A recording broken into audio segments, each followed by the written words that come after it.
Goeiedag almal, ons het gister gepraat oor Dawid, sy oorwinning oor Goliat.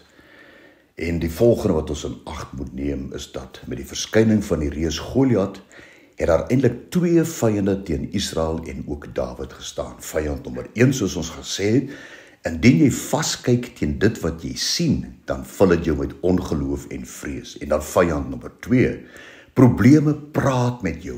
Wees versigtig waarna jy luister, veral wanneer jy jouself in 'n moeilike situasie bevind.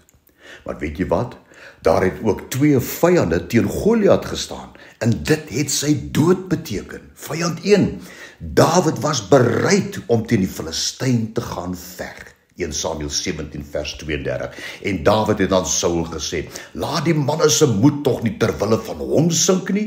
U dienaar sal gaan en teen hierdie Filistyn veg. Kan jy sien, moenie net terugsit en wag vir iets om te gebeur nie. Beweeg vorentoe in geloof. Doen jou werk, berei vir jou besigheid soos nooit van tevore nie. Doen jou studies soos nog nooit van tevore nie. Maak nie saak wat jou posisie ook al is nie.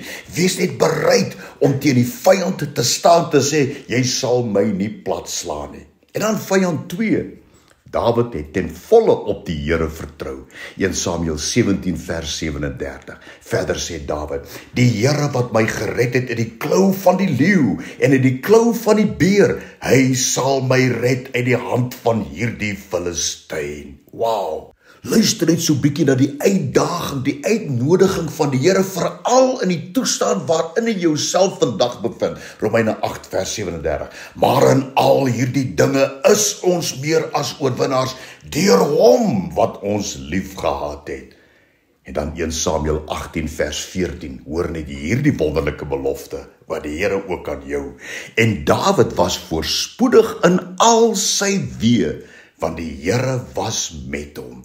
En onthou, Dawid se God is vandag ook jou God.